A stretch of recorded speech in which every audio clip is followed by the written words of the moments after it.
Did one lucky Cinderella run save Zach Taylor's career? Did Mike Tomlin secretly make a deal with the devil?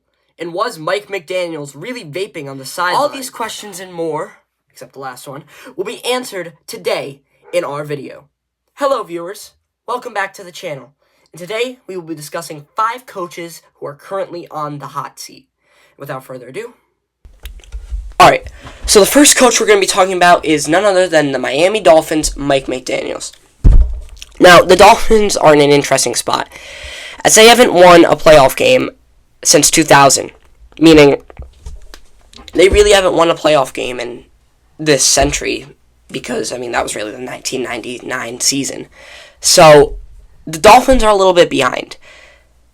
And Mike McDaniels came in 2022, had a promising start, took that Dolphins team to the playoffs with Tua. That was the year Tua got injured, though, with the concussion, and somehow they still made it, which was really impressive. And that had people talking about how Mike McDaniels could be, the coach of the future for Miami. This guy could be the next Andy Reid, or next Sean McVay is probably a better comparison. And they lost to the Bills in that game, but it was close. But then we get to the next year, and Tua's in all year this year, but Miami almost won the division, but they lost because of the cold. And that's kind of been a reoccurring joke, that Miami can't handle, the cold. And that might be because they play in Florida, and I don't think it snows in Florida. I've been there once and it didn't snow, so but that's besides the point. Mike McDaniels has one of the most talented offenses in the NFL, just in terms of talent. Tyreek Hill, fastest person alive, I think, right now. Jalen Waddle, great wide receiver too. Devon Achane, great running back. I think their tight end's Jonnu Smith, I think, decent. And then Tua has a lot of talent, a lot of upside.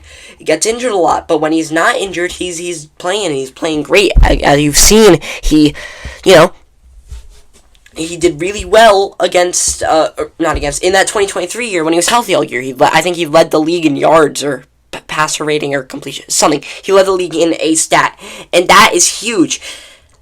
But Mike McDaniels is just continuously wasting this team's talent, because while they keep being in that playoff race, they aren't winning games. And that is not something you're looking for when you have an aging roster and you are kind of in a win-now position. And Miami is a team that can win. If they really pull their shit together this year and Tua doesn't get injured, I can see Miami making a deep run in the playoffs. Will they win a Super Bowl? No. But could they make it to the divisional round? Maybe even a championship if they get lucky? Sure. So I think Mike McDaniels needs to prove that he can win a playoff game this year. Or this year or next will be his last in Miami. Next up is Shane Steichen of the Indianapolis Colts. The Colts are a dumpster fire of a franchise, and I don't put that lightly. I think that they really need to, pull their shit together, because they have a decent team, and they've come in second 2 years in a row now, 9 wins and 8 wins, respectively. But, it's just, that will only get you so far when they didn't make the playoffs either year. And I believe at this point the last win was that year against the Texans in the wild card, 2018. So, What I'm saying is, the Colts are in a bad position. They drafted Anthony Richardson at the 104 in 2023, which seemed like a good decision at the time, but just it hasn't paid off. He's getting injured. He's not playing. He got benched for Daniel Jones. And when you get benched for Daniel Jones, I think that's a sign of where your career's going. And I think Anthony Richardson is going to go down as one of the biggest draft busts of all time, which breaks my heart, because I was really rooting for him. It's just really sad what's going on with him. But this isn't about Anthony Richardson. This is about Shane Steichen, who I don't think he's going to get fired this year, but I think he'll be on the hot seat next year. And it's just the fact that he can get this team to 8-9 wins, but he can't get them to 10. He can't get them that playoff spot. Because not last year, but the year before, the Colts could have been the 7th seed over who was the 7th seed that year? It was Pittsburgh. They could have been the 7th seed over Pittsburgh, but they weren't. And it just gets to a point where Indy needs to win those games. And if he can't get them to win the regular season games, because Indy could win a playoff game. Say they get lucky and they somehow play or they win the division, and they get to play the Chargers or Broncos. Those are teams that could fold in the playoffs. Indy can make a playoff run. They just have to get there first. And right now, Steichen hasn't proven that they can get there. So he needs to win those regular season games this year. And bench Daniel Jones, get Anthony Richardson in there. Because if they aren't going to win this year, they need to tank and maybe draft Arch Manning, which actually, after that performance, I'm not sure if anyone wants him. So yeah, win games. And that's how he's going to keep his job. Next up, we have Jonathan Gannon. He is the head coach of the Arizona Cardinals. And if you saw my predictions video, you know I am very high on this Cardinals team this year. I think they can squeeze into a playoff spot. But it's really going to depend on two people, Murray and Gannon. Murray I will get into in a later video. Gannon, I think his issue is he's gotten unlucky. But it gets to a point where being unlucky isn't going to, it's not going to be an excuse forever. He has to lock in this year because he has one of the best looking defenses on paper in the NFC. And he has one of the best looking offenses on paper in the NFC. He's in a rough division, but that only goes so far. Because last year, okay, I guess Kyler Murray did get injured last year. No, that was the year before. Excuse me. Last year, they could have made the playoffs, but it says right here they won 8 games. They lost to the Panthers, and that's how they got eliminated. They need to, much like Shane Steichen, which is funny because they both came from Philly, they need to win the games in the regular season. They need to focus on getting the guys who are good the ball. They need to focus on, getting Marvin Harrison the ball. Trey McBride. Kyler Murray has legs, too. Let Kyler Murray run. So, I just think that the Cardinals are incredibly... Their offense has just been, it's been getting better. But that doesn't mean anything when you can't get past the Rams. You can't get past the 49ers. And the Cardinals have an easy schedule this year. So, if the Cardinals don't make the playoffs this year, which they might not, I think it might be time to get rid of Gannon. A little early, but... I just think that it gets to a point when you have such a talented roster. It's like Arthur Smith a few years ago. They can't let this guy derail the careers of their promising players. So he needs to focus on development, and he needs to get that playoff spot this year, or he's gone. Next up is a name that brings me a lot of joy to be saying, Mike Tomlin. Now, you might be saying, you're crazy. But looking at this, you know what I see from this Pittsburgh streak? I see something pathetic. Sure, they get into the playoffs, but do they win? No, they don't win because they're not good. They just get lucky because they're the Steelers, and it's just the fact that it's the culture, the mindset. When it's the pressure, but then who's even their quarterback? Seriously, who is it? It's Aaron Rodgers.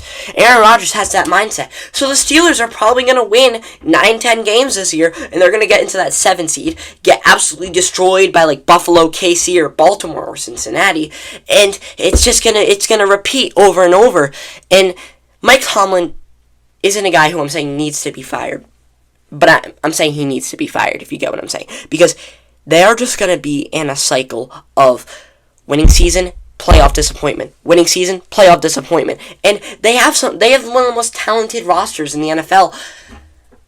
But I don't think it's going to be Mike Tomlin they win their next Super Bowl with. I hope they don't win another Super Bowl soon, but I think they need to move on from him. He's done great for them, 17 years or so he's been with them. How long has he been with them? He's been with them since 2007. That's 18 years. He's been coaching for the Steelers longer than I've been alive. So it gets to a point where I think it's time to move on. You know, the Patriots moved on from Bill Belichick. The Chiefs will eventually move on from Andy Reid. The Seahawks moved on from Pete Carroll. Well, actually, Pete Carroll retired. The Saints moved on from... Oh, I actually think he retired too. Okay, point is, they need to move on from Mike Tomlinson. And if they don't, they're just going to be stuck in a never-ending loop of mediocrity. Lastly, and the coach I can almost guarantee will get fired by the end of the year, is none other than Zac Taylor, the Cincinnati Bengals head coach. I have my opinions on Zac. I do. I think he's a bum. Honestly, he's wasting the best offense in the NFL. He is. Joe Burrow's 28, and he has made a Super Bowl, but ever since then, he hasn't even made it back to the playoffs. He's made it to the AFC Championship, but he hasn't made it back to the playoffs since. Jamar Chase, triple crown last year. T. Higgins, insane. You have 2 top 15 wide receivers, a top 4 quarterback, and you're winning 9 games. You're winning 9 games this season. And now you could blame it on the defense. But no, I think it's because he's a buffoon. Hey, remember that game against the Ravens in Week 5 where they're up by 10 in the Ravens red zone. They just run the ball and they kick that field goal. They're up 41-28 with I think 5 minutes remaining. 41-28, 5 minutes left. We were going to win that game. And you want to know what would have happened if we won that game? We would have made the playoffs. But instead, he throws the ball and gets an interception. And then, in overtime, that same game, when we're close to field goal range, he decides to run instead of throwing it. And Evan McPherson, I don't want to get into him. It's too far a field goal for Evan McPherson, and we lose.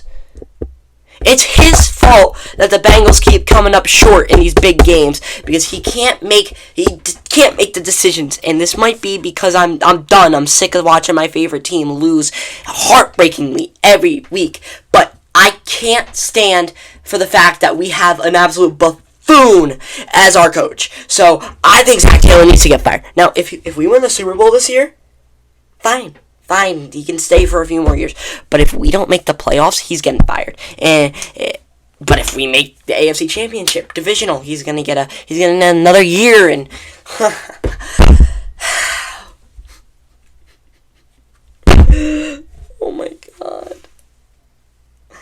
oh my god, it's not fair.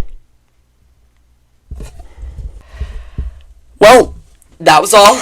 That's 5 coaches who I think are going to be fired or at least on the hot seat for the next few years. Now, I didn't say the obvious names like Kevin Stefanski, the Browns coach, and Brian Daboll because they're practically already fired. Let's be honest. They're done after this season. So, yeah, I didn't bring them up. But what I will say is my next video will be about quarterbacks. The quarterbacks that I think are in very similar positions. Some of them are in similar positions to their own coaches, actually, interestingly enough. But yeah, thanks for watching.